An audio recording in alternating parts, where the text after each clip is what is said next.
Good evening, everyone. I'd ask that you would please rise as Pastor Eric Rubu from Cornerstone Church leads us in our invocation, followed by the Pledge of Allegiance. Would you pray with me? Heavenly Father, we come before you, and again, we are grateful for the privilege of getting to live in Fergus Falls. We pray for your continued blessings on us. And Lord, I think right now of all those who work for the city on staff. Lord, we pray that you would bless them, that you would strengthen them to do their work well. And we pray for the men and women on the council here as well. Would you continue to give them wisdom as they oversee the affairs of this city? And Lord, just in general, for the people of Fergus Falls, may your blessing be on us. We thank you for this holiday season. May we rejoice in the birth of our Savior. And would you please bless us with wonderful times with family and friends. So Lord, again, we thank you and we pray for your blessings on us as we seek you. In Jesus' name we pray. Amen. Amen. I pledge allegiance to the flag of the United States of America and to the republic for which it stands, one nation under God, indivisible, with liberty and justice for all. Thank you, Eric. It is 5:30, December 20th, 2021, and I'll call this meeting of the Fergus Falls City Council order. Roll call, please. Rupert. Here. Here. Here. Here. Fish. Here. Here. Here. We have a quorum. First item on the agenda is the approval of the agenda, and there are no additions or corrections that I'm aware of. Councilmember Hicks has asked that item number 5 on the consent agenda be removed. We'll remove any others that we put there. And then the other thing is, I'm going to move the old and unfinished business up under after the public hearing, just because I think that's what the majority of our audience is here. So let's allow them to partake and then get on with their evening. So if that's okay, if everyone, I'd entertain a motion I'll offer that. accepting the agenda. Thank you, Krista. I would second that, Your Honor. Thank you, Tom. All in favor of that motion, say aye. Aye. Opposed, same sign. That motion carries. Under the public hearings, we have a public hearing this evening for the project Campus View Edition. And I'll call on our city engineer, Brian Uvallo. Good evening, Brian. Thank you, Your Honor. Good evening, and members of this council. Yes, before you write requesting is open the preliminary project hearing for public improvement combined project 5958. I just want to know legal publications along with individual notices have been issued to the property owners, the benefiting properties. I just want to go over some preliminary project data. Go ahead. Sorry. The type of project is a 100% petition project for the new construction of street, bituminous pavement, 5-ton design, curb and gutter, new sanitary sewer and water main, new sanitary sewer and water services, new storm sewer piping with drainage structures, and a permanent stormwater basin. This also includes some miscellaneous removals and grading, along with a concrete sidewalk and driveway approaches as needed. Legal description, this is for the Campus View Estates, Block 1, Lots 1 through 9, Block 2. Thank you, no problem. Does that work? Yeah. All right. Yeah, the Campus View Estates, Block 1, Lots 1 through 9, Block 2, Lots 1 through 14, and Block 3, Lots 1 through 14. As noted, today is a hearing date, December 12th, 2021. Proposed with the assessment rolls of interest rate not to exceed 5% with a term of 15 years. The estimated special rates are, like noted right in your packet here. At this time in the preliminary hearing, we're indicating a bituminous street with curb and gutter at $12,304.44 cents per unit.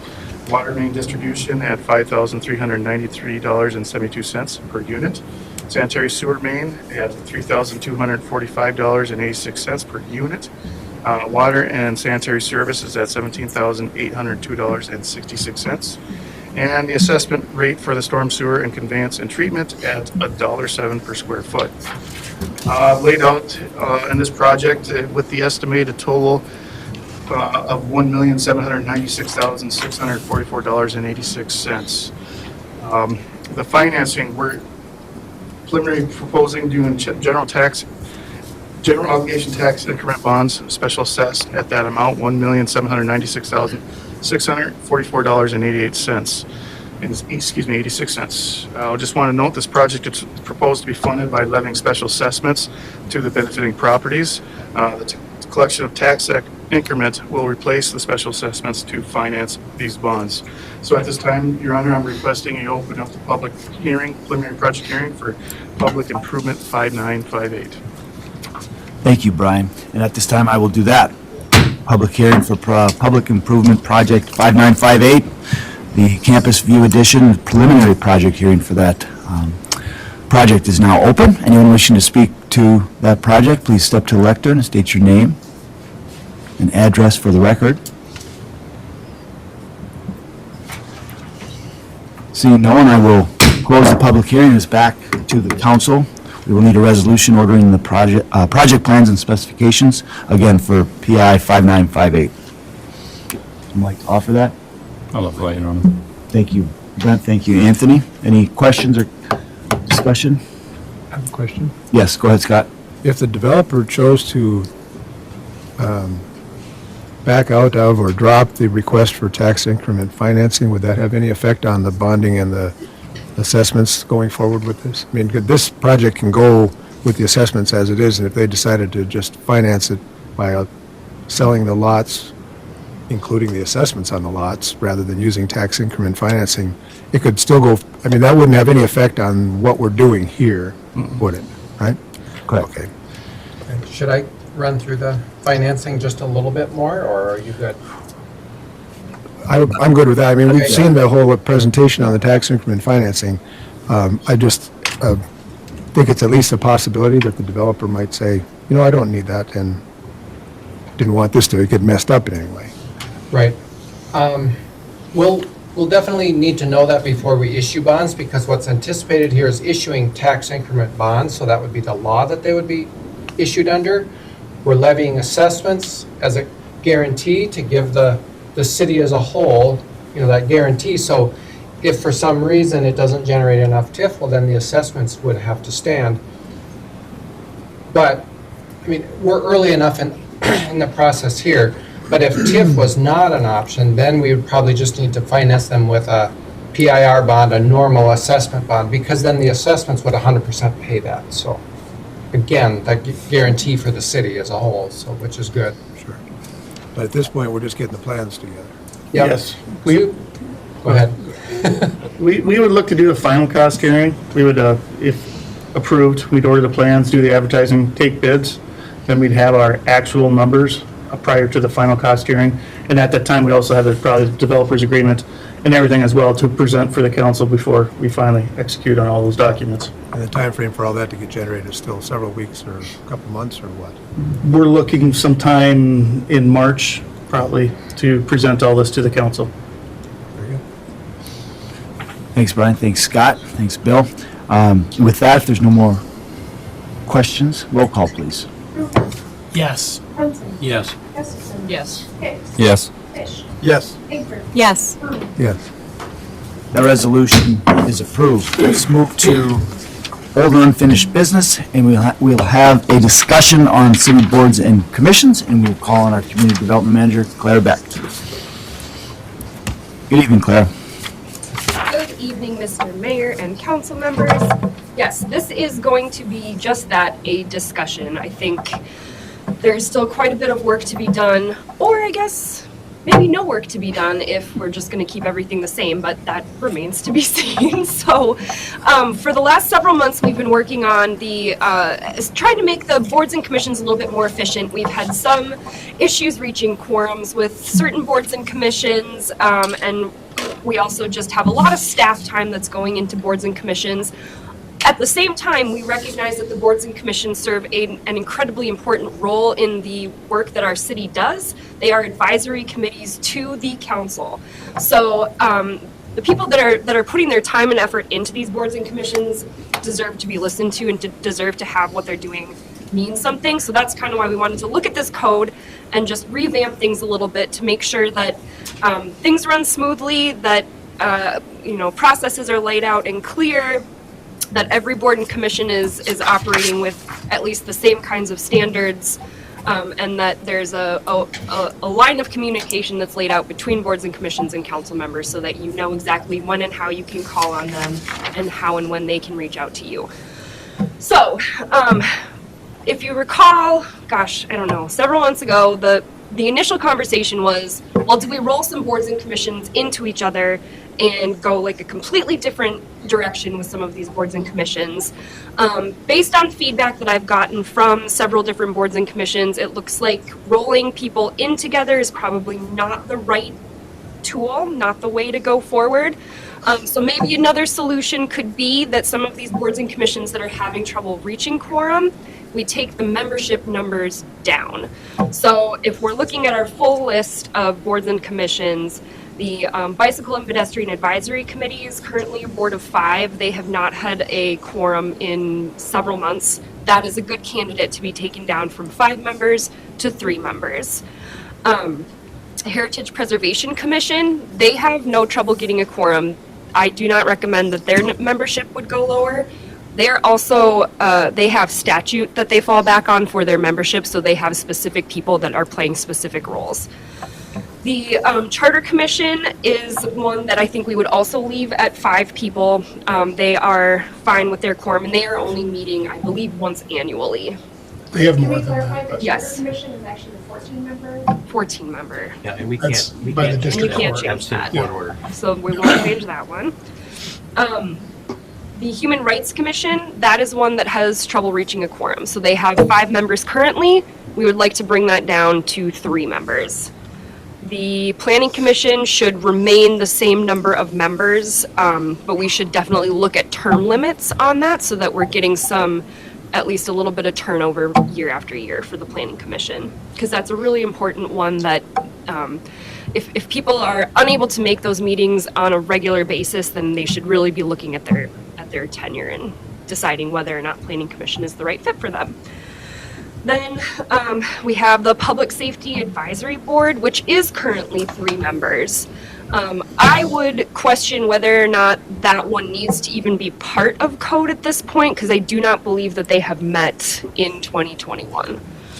Public Arts Commission, that's another group that I think would be well served by going down to 3. At our last meeting, they did ask if they could remain at 5.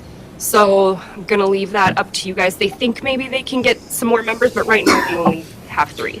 Claire, question, as you mentioned these ones, human rights, bike ped, public arts, is it possible to have it like a minimum of 3 members, like language, so that if they did have 4 or 5, because I know there's been times in the past where we've turned people away, like not turned people away, but there's been more people that have volunteered to be on those committees. So I agree that right now, if some of them are having trouble, to move them to 3 would be, but can we do something where if they did I think you're only talking about quorum, are you? Are you talking about quorum or membership? membership? Membership. Okay. So if Right. there's like 3 Quorum that, could be I 2. think there's a lot of times where if you said a minimum of 3, if they had, So if you said 3 for the quorum and up to 5 members, yeah, or if they only had 3 members, if that's all they had, Can that we- would be fine. That, then at least for a That meeting works. there.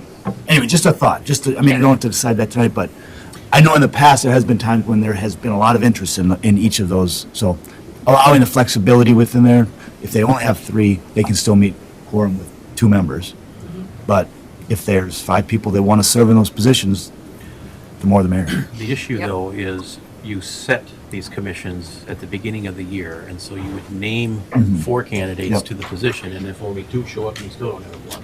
Right. Sure. So, I mean, you can say up to or a minimum of 3 members, but it really is driven by how many people you appoint. Point, yep, sure. But you can have a minimum number, Okay, and you can appoint more. Okay. just, yeah, we don't have to decide that so tonight, just so the minimum would become the quorum? No, because if you only appointed 3, then you'd only need 2 for a quorum. I mean, you could Right. require that a quorum Right. of X amount of people. I mean, it's set that if that's what you would like to do. You can't for yourself. But I mean, you got to remember that these are advisory committees. They have Right. no legislative authority to do anything other than just give you advice. I think that makes things a little bit gray, and I would prefer that we didn't do that, to be, on my own opinion. So we're already having issues meeting quorums, and so I think if you make it a little more confusing, it's not going to fix the problem. I guess I'm thinking if you've got 3 on a committee and only 2 show up, that's not a committee, that's having coffee. I mean, 2 people are not a committee. I think you need the minimum of 3 for a committee. So if you got 5 on the committee and 3 show up, you still have a quorum, but you have a committee. I don't believe 2 is a committee. That's an interesting point, yeah. All right, sorry, didn't mean to get you sidetracked. No, that's what I meant by this is a discussion. We've come forward with suggestions. I think those suggestions in the past have maybe not been determined to be the solution, so I guess I'm still looking for solutions to make sure that we have really effective boards and commissions, and if that means taking membership down a few people, I'm willing to go that route. I think there are some members of boards and commissions in the audience tonight. I don't know if you want to ask for input from them and how they see this working going forward, or... Well, I appreciate your work, Clara and Lynn, on this too. I know this is not easy. We've dealt with this every year that I've ever been involved. You know, like trying to find that balance between the people who want to be involved and how do we make sure their voices without, but making sure that they're actually constructively being part of the process and staff is, not burdened overburdened, I should say. So anyway, I appreciate you listening to the concerns that people have expressed, and we'll get through this. So follow Jim's point of, 2 are having coffee. If you had a committee of 3, could you set the quorum as 3 as well, so it's 100% attendance? Is that? Yeah, I think that's what, the other option is, and again, this is just a thought as we're, it's not a fully formed thought, but it's a thought. There's some of these commissions, as we go through this, if we go through a strategic framework planning, having some of the chairs of these committees be involved in some of those subgroups will more, could get them more involved in the work that the city's doing and align that. So that's an opportunity to think about.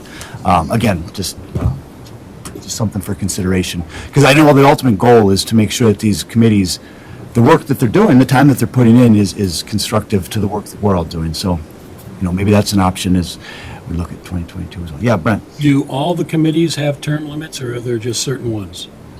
No, the city code does put forth term limits. For all of them? For all of them. And then if you're a board with your own bylaws, your bylaws can also dictate what those terms are. Well, again, thank you for your work on this. I know that, is there anyone in the audience who wanted to speak to this issue? Thank you, Claire. Good evening, Patrick. Good evening, Your Honor, members of the council. I'm Patrick Hollister, Fergus Falls resident and current member of the BPAC, Bicycle and Pedestrian Advisory Committee. Also here tonight are Wayne Hurley and Mallory Jarvie, who have an interest in this topic. We started hearing rumors 2 or 3 weeks ago that the city was contemplating consolidating the BPAC with another body, perhaps the Parks Board. I think most of the bike and pedestrian advocates in town want to see the BPAC remain as an independent, standalone advisory committee. Wayne and I have conveyed those sentiments along with some other people to Clara, and I think, and Wayne or Mallory can certainly speak for themselves, but I think that we would be content with reducing the BPAC members from 5 to 3.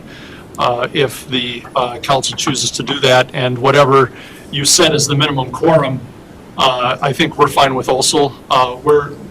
We share your concern that the BPAC has failed to achieve a quorum multiple times in 2021. We're trying to remedy that problem.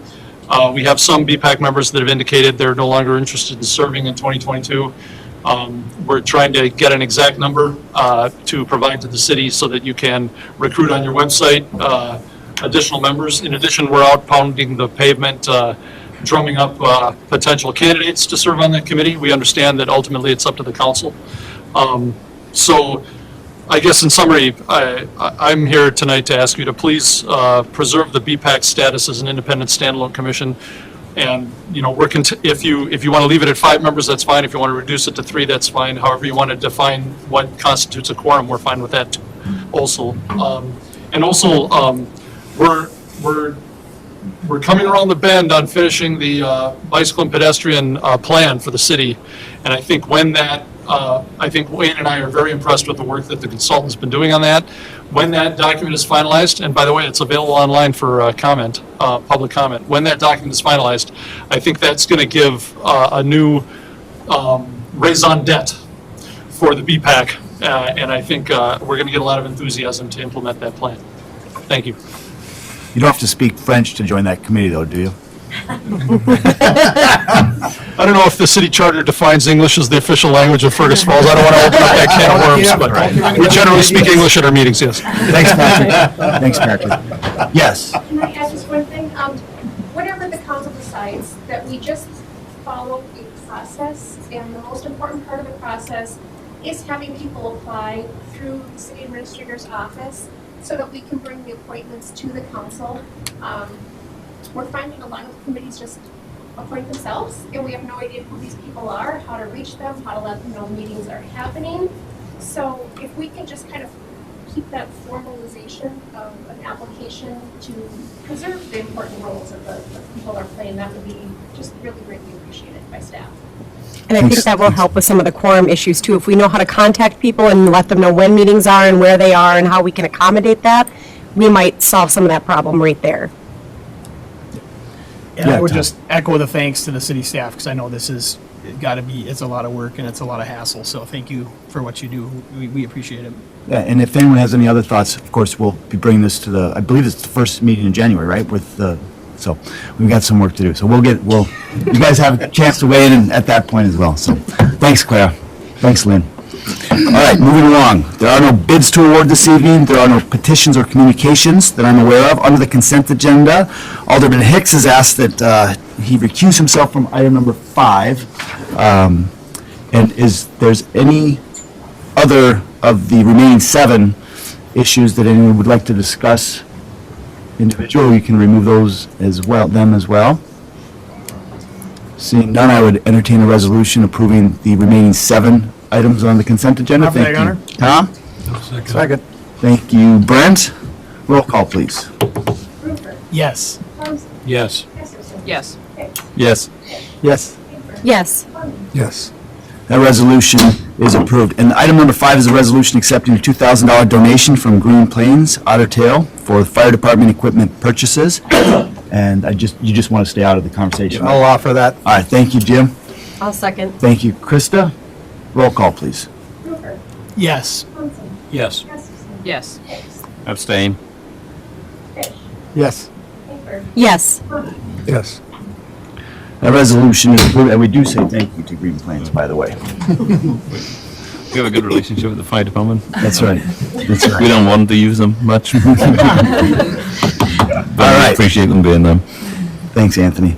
Under ordinance and resolutions, item number 1 is a resolution authorizing the execution of a tax abatement agreement for dental specialists. And I will call on Claire Beck.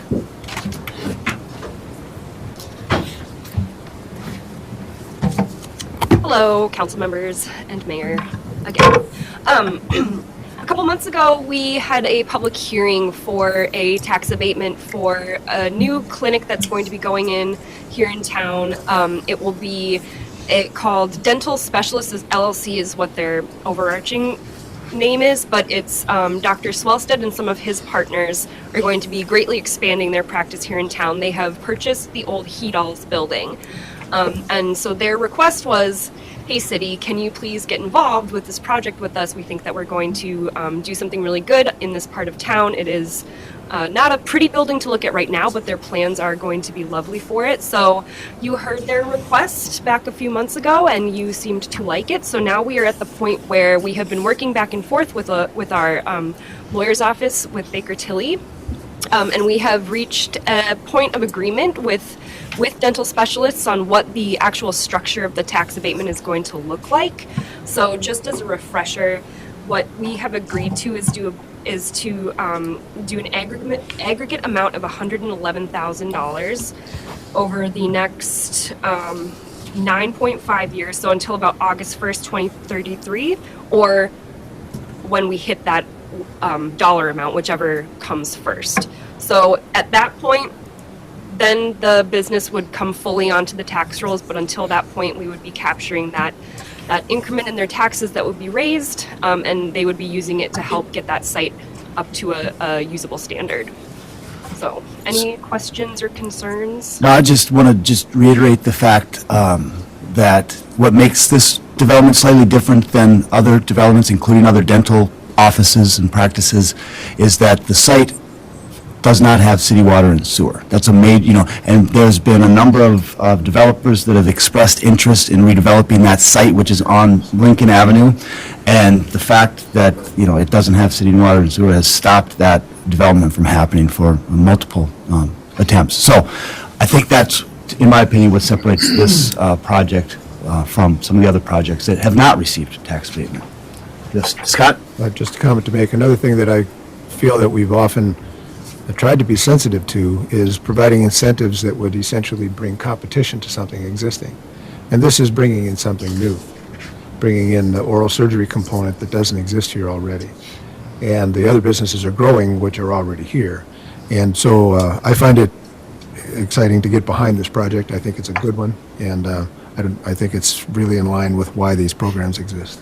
And jobs too, right, with in-town tax abatement or incentives. And I don't remember the number, but I think it was 14. I think there was a number of something like 14. So don't quote me on that, but that's my memory, is there was significant jobs attached to it. Yes, Tom? I'll just make kind of a general comment about, if you spend any time on social media, you hear a lot about the empty buildings in Fergus. Well, this is another example. This and the Sunmart building and a lot of other buildings, just because they're sitting empty doesn't mean that there's nothing going on behind the scenes. Business deals can take years and years. So, I'll just assure the residents of Fergus Falls and the surrounding area that there are very skilled people working on the issue of filling these buildings, and they're doing a darn good job of it. So, thank you to everyone that participated in this deal and all the other deals that are helping continue our economic growth.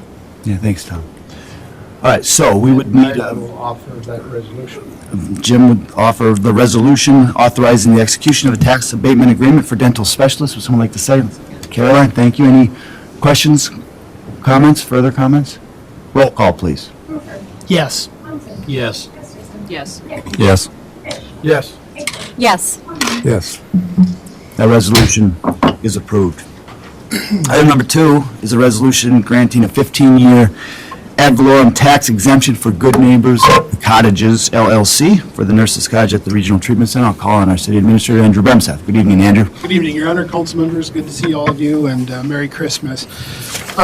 As you all know, Good Neighbors Properties just recently completed the renovation of the Nurses Cottage. If you were able to last week, they held a ribbon cutting and an open house, and pictures. I wasn't able to make it, but it looks like a wonderful facility. And I was pleased to watch the progress throughout the construction period. So now that they're complete, they're here asking for the 15-year ad valorem tax exemption, which is permitted under state statute for the Fergus Falls Regional Treatment Center, which also includes the 5 buildings and associated land on the campus, as I highlighted in the memo.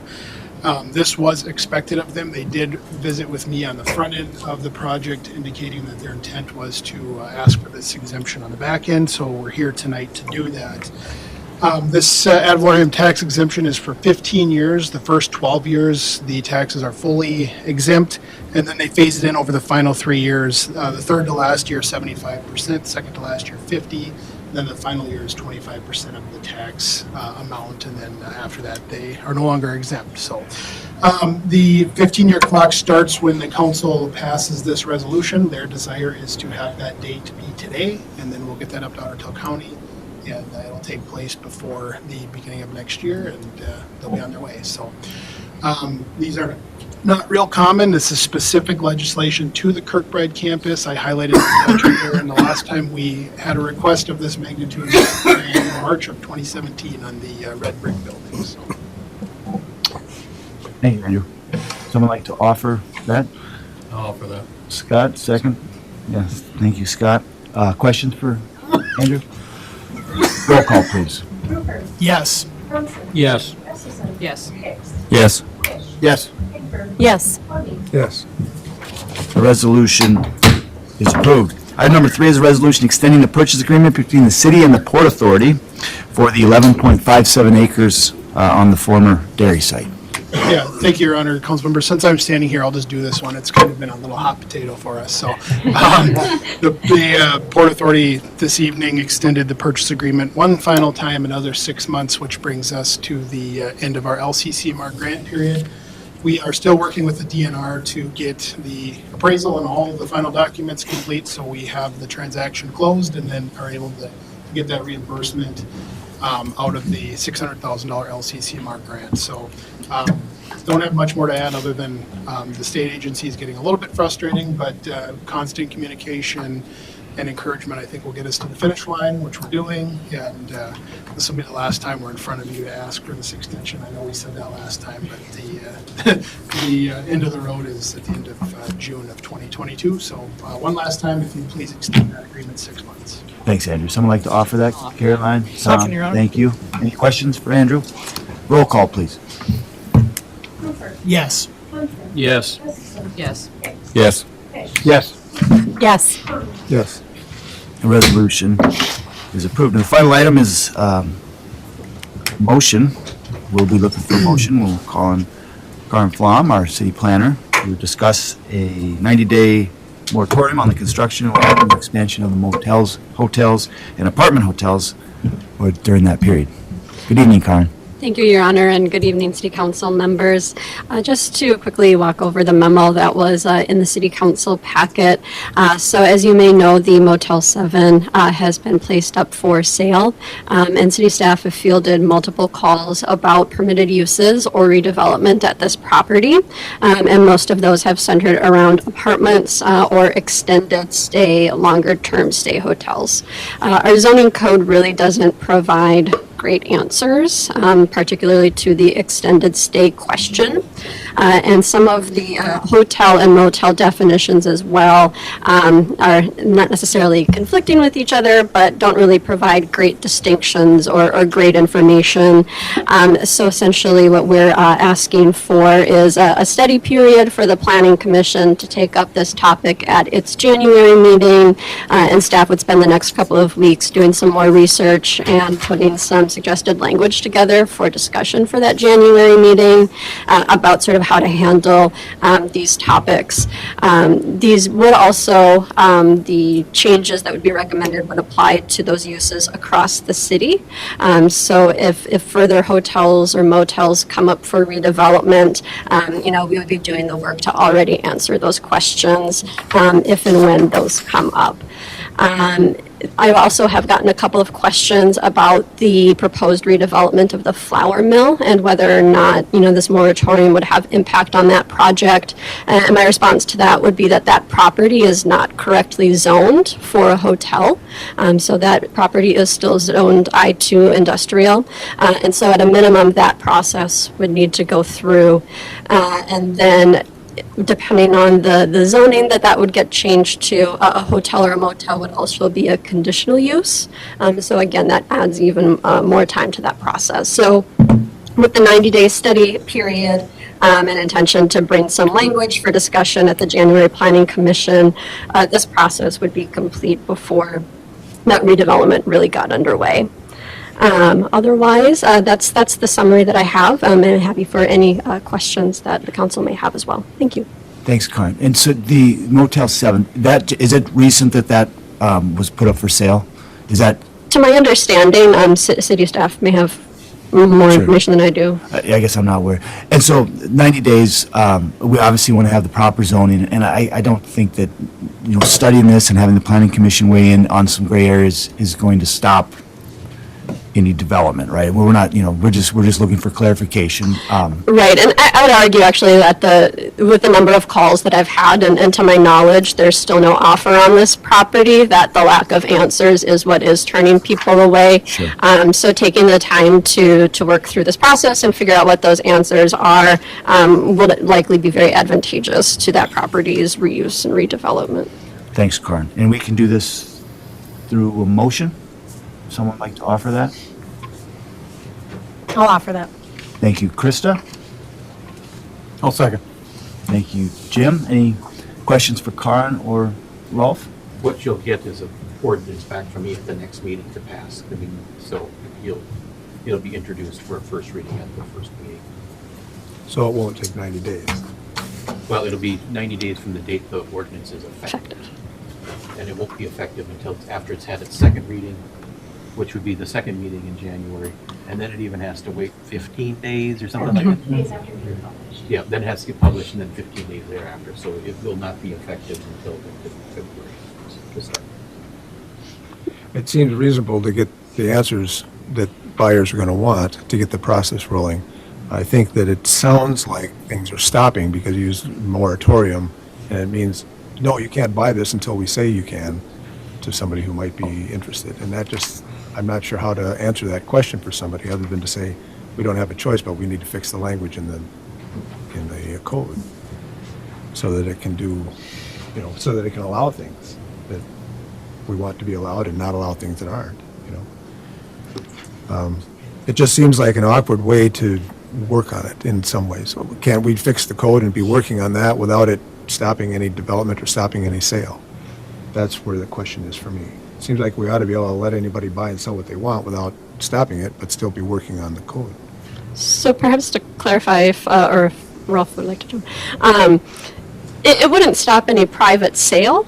It would just prevent issuing of a building permit, for example, if someone were to want to renovate.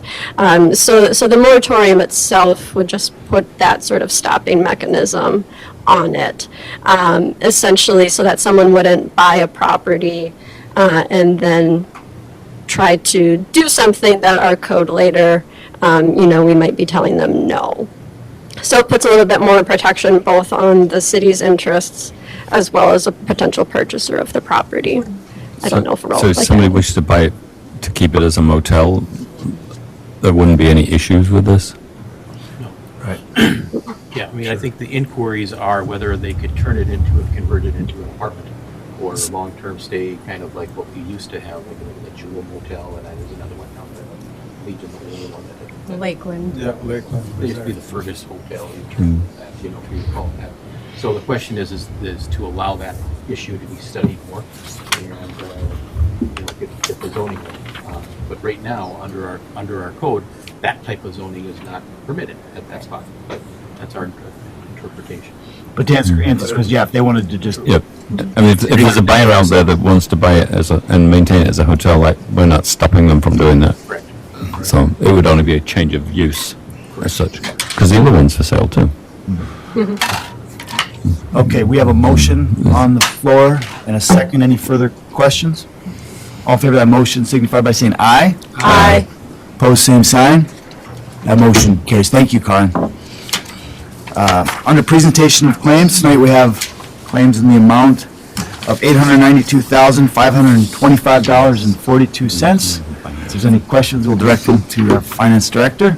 I'll offer the resolution to pay bills. I'll second. Thank you, Jim. Thank you, Krista. Roll call, please. Yes. Yes. Yes. Yes. Yes. Yes. Yes. That resolution is approved. No board, committee, or department reports. Under reports from staff and administrative officers, Andrew Preps is to give us an update on franchise fees. Yeah, thank you, Your Honor. Council members, bear with me here.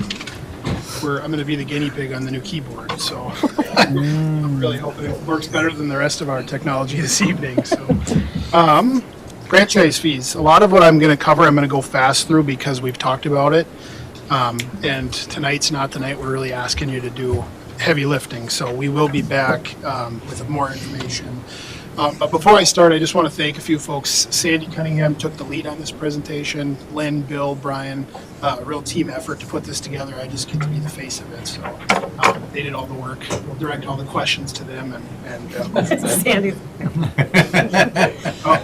There we go. Okay, we're good. What are franchise fees? As you all know, cities are authorized by state statute to adopt franchise fees to raise revenue. We, in the city of Fergus Falls, have franchise agreements with the utility companies so they can operate within our right-of-ways. And within those utility agreements, it talks about the ability to charge them to use the right-of-ways, essentially a franchise fee, which then the utility turns around and passes on to the customers. When these fees are collected by the utility, they're then remitted to the city, and the city would solely designate their purpose. And what we're going to talk about is for street improvements and other public right-of-way projects. And franchise fees can either be a percentage of a utility bill, or they can be billed as a flat monthly dollar amount. So we'll get into that here as we go. Okay, I need to go down. Okay, so why would we consider putting franchise fees in place? Cities across the state of Minnesota and across the country are struggling to fund local street maintenance and other projects. As I mentioned, franchise fees are an option for funding city streets, and it's really been a trend that we've seen in cities across Minnesota. Over 40% of Minnesota cities now have franchise fees. A lot of that started, the momentum started in the metro area, and it's kind of swept through greater Minnesota. We've talked to other communities such as Bemidji, Crookston, Morris, Alexandria, who all have franchise fees like this in place to fund these improvements. So it's becoming more of a hot button issue out in greater Minnesota, and it's a way to raise revenue without actually increasing property taxes or assessing properties. And I know the argument can be made that a fee is the same as a tax, but I want to differentiate the two here in a few slides. But I will concede that, yes, it is in fact just another way to pay for public improvements. Okay. What projects could the city of Fergus Falls fund? Street lighting. As you know, we have an agreement in place with Untitled Power for the replacement and ongoing maintenance of our street lighting. We have completed phase 1 in 2020, and phase 2 is budgeted this year and next year to be paid out of the general fund tax levy. Phase 3, which is the next phase that we've begun discussing with Untitled Power, is going to be close to $215,000 annually. Franchise fees could be used to fund these rather than continuing to make this a levy of the tax burden and funding all of those improvements through that mechanism. Further, and probably more importantly, streets. The city of Fergus Falls maintains over 116 miles of paved city streets. I know that number is just staggering. And we feel the effects of that every day. So. We spend just shy of $1 million annually to maintain streets through various mechanisms, generally including seal coats, mill and overlays, and by having additional funding and more revenue streams, we could support more intensive pavement strategies such as reclamations and reconstructions, which further extend the life and replacement of some of our problem roads. Currently, homeowners and businesses are assessed between about 25 and 40% of the project cost for street reconstructions, and then the remaining cost of these projects is funded through municipal state aid, bonds, and then general property tax levies. So a major burden for homeowners and businesses that are within the areas of these street reconstruction projects. The City of Fergus Falls is continually updating a pavement management and preservation plan for street maintenance and reconstruction. Of course, we've identified the needs are great and the funding has been limited and always has been and will be. Costs continue to rise annually. We've seen major jumps or fluctuations in the market. And again, franchise fees are an additional funding mechanism without increasing property taxes or imposing these burdensome assessments. So honing in on that a little bit, the difference between franchise fees and property taxes. Franchise fees spread the cost of improvements out to everybody who benefits from them. That includes properties that are tax exempt, that includes folks that are renting, nonprofits, government entities, churches, all of which are users of roads. And then I think this third bullet point here is something that is really a good argument for franchise fees. With franchise fees, new construction contributes to the revenue streams immediately rather than the one or two leg that we see with property taxes. And when you look at the life of a road and you're already 2 years down the life of the road and you should be doing maintenance by about year 5, the city hasn't even collected enough in property tax revenue to cash flow even that new street. So this really would be a way for those properties to be contributing immediately and for the city to get ahead of that curve more consistently. As I mentioned, property owners are assessed for a portion of the street and reconstructions. Here's some fun engineering facts that Brian provided for us. The expected life of a street is between 35 and 45 years. And typically a property will have one type of street improvement every 20 years. And then these numbers show you just how staggering assessments can be. Recently, for reconstruction projects, we've seen $95 to $110 per front footage being supported through appraisals, which a 75-foot lot could be anywhere between $71.25 or up to $8,250. So really a lot to ask folks to come up with on relatively short notice and to fund that improvement. Franchise fees could be used to reduce or replace these assessments on existing properties, and they allow the ability to provide smaller monthly fees rather than that one large assessment when the work is done. Franchise fees are less expensive and less complicated to administer. I mentioned the appraisal process. Right now, on projects that include assessments, we go through an appraisal process which costs time and money.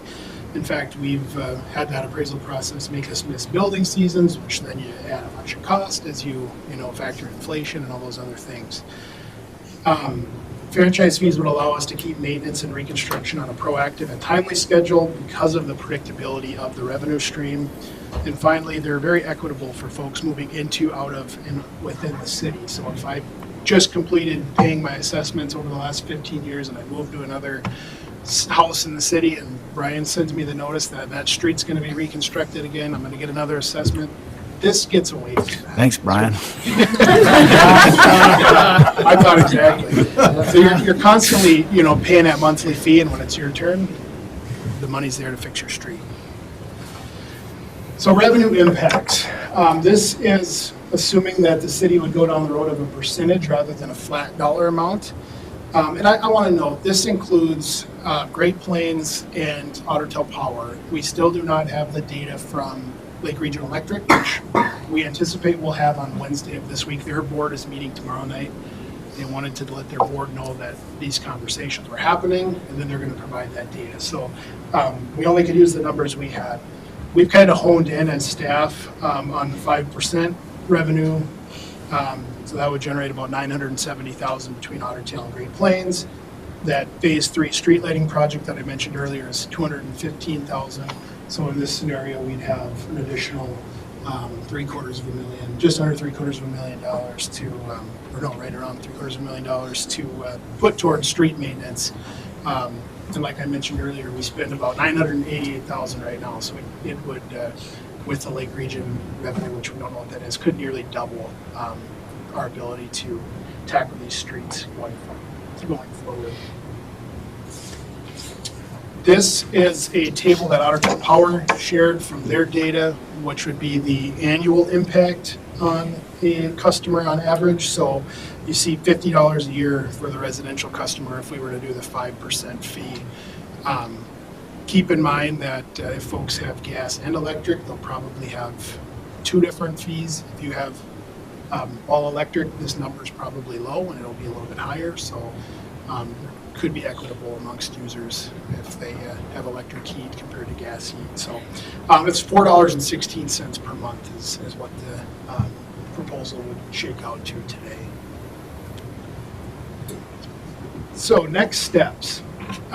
If you would be so kind this evening, just to reassure us that we're going down the right path and spending our time wisely, I would look for a motion or a resolution just asking staff to continue to move forward with the franchise fee analysis. We'll get that information from Lake Regional Electric, and then we will bring back a recommendation. Next steps, we'll validate these franchise fee revenues with the 3 service providers, determine the impact of franchise fees on the assessment process. And I just want to note, if you look at the numbers that I mentioned for the recent assessments of about $8,000, if the average homeowner was only paying $50 a year, you can do the math. It would be many, many years to get to $8,500 worth of assessments. In fact, you're going to see the life cycle of probably 3 or 4 roads in that amount of time. So we want to determine if it makes sense to completely eliminate assessments or to cap assessments, make them very affordable and reasonable, and then have franchise fees as well. We want to develop a detailed timeline for the implementation of franchise fees. It is a little bit more complicated in the sense that we do not currently have a franchise agreement in place with Lake Region Electric, but they are very open and willing to put that in place simultaneously to these franchise fees. So it is an extra step that we'll have to do, and we'll have to develop a timeline for that. And then we'll come back to the city council with all this information, and at that time, the council can determine if they want to direct the city attorney to draft the ordinance. That ordinance would be not only the agreement, like I just mentioned, with Lake Region Electric, but then a ordinance which would implement whatever that proposed franchise fee looks like. Thanks, Any Andrew. questions now? Otherwise, just a motion reaffirming these efforts, and we'll be back as soon as we possibly can. I have a question on Alexandria. How did they tack a franchise fee onto the electric when they actually own it? Yeah, so they don't. They tack it onto the gas, which is in competition with the muni, and they don't do it on the electric. But I not the understand. electric then, so it's just the gas that they're doing there. That's correct. Yeah, that's how I understand that. And they generate about just south of 300,000 a year. Got a couple. What happens to the people that obviously are under current assessment agreements? That is, I won't put Sandy on the spot, but she's been very mindful of that, and that's one of the things that we were going to discuss between now and the time we come back, because there's multiple examples of how cities have handled that, and we have not landed, I don't think, internally on the one that would be palatable for the residents, but also doable within the billing systems that we have in place. So I want more time to answer that question, but it is something we're talking about. Because I mean, obviously, if somebody 100% paid their assessment rather than spreading it out, and then you've got somebody that hasn't, then forgiveness can be an ugly word. Yeah, it's a really delicate subject. And how many, do you go back 1 year? Do you go back 10 years? Do you go back 20 years? There's not a good answer. Some cities have just taken the cold approach of saying, sorry for your luck. It's today forward kind of thing. And you keep paying that assessment. But you guys all think about what's palatable, but we're going to come back with the recommendation. Then my other question was, you're proposing that this is above and beyond, the revenue collected here would be above and beyond the $1 million we currently spend? Yeah, Right. to make it very clear, this would be an additional revenue. We would still maintain, if the council wanted to, the levy dollars and all the, of course, state aid funding and all those things, and continue to fund streets that way at the current level, and this would all be in addition to. I failed to mention that it's very evident to me and probably to all of you that the number one issue for folks in town is the condition of the streets. I think we hear people loud and clear, and this is a direct response to that, identifying ways to raise additional revenues to continue to take bigger bites out of that never-ending pie or problem. And I think it's just one maybe step of several to figure out what that crystal ball looks like. And that pavement management plan, I think, will really help us make wise decisions and be strategic about how we invest these dollars to get the biggest bang for our buck. And I'll tell you this is not going to be enough money to make our streets the best in the state. It's just a way for us to continue to be competitive with cities that have these revenue streams at their disposal.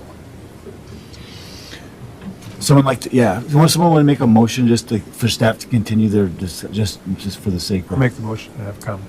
I'll second. Thanks, Scott. Tom, go ahead, Scott. With a lot of things that are being done to either raise money, for example, you annex when Woodland Heights got annexed in, and now their whole taxing thing changed, and it was phased in over a 5-year period with a percentage changing from year to year to year. Would there be any sense to launch into this in some type of a phased or stepped approach where it didn't just go to 5% year one, but it was, maybe percent, in some steps over a couple years, 3-year period. Maybe it's easier just to do it and say, like you said, sorry, that's what we had to do, or or not. I'm wondering what the option might be there. Yeah, there are options, but I think the feedback that I would say I've received from like Otter Power and Great Plains is, they have to move these things through the Public Utilities Commission. And I think from their perspective, it's easier to just do it, pull the Band-Aid off, set the fee in place, and then just collect and forget about it. So I don't know technically if you did it that way, if you structured it that way, if the PUC would have to bless it every time you make that step. I mean, we could draft our ordinance, I suppose, to step it in over time if that's what we wanted to do. But the feedback we've received from Otter Tail is pick your number, get it done, we'll collect it. It's pretty easy to do. And I should also note, they're the ones who have kind of said they prefer the percentage rather than the dollar amount. Their software, it's easier for their software to charge as a percentage rather than the dollar amount, is what they're telling us. And they said it seems to work well that way in all the other communities within their territory that have these fees. And just to note, so doesn't look like we're way out of whack, Bemidji and Crookston are the two that I know are within Otter Tail Power service territory, and they both are at the 5% level. So we would be consistent with what other cities in the territory are doing and with what the PUC has previously blessed for Otter Tail. Well, for what it's worth, I was also going to say that I think that the percentage option or direction is the way to go as opposed to pick a number. Then you'd be reviewing that number all the time. Yep. And I think that would just open up a lot of trouble. So I like the idea of a percentage.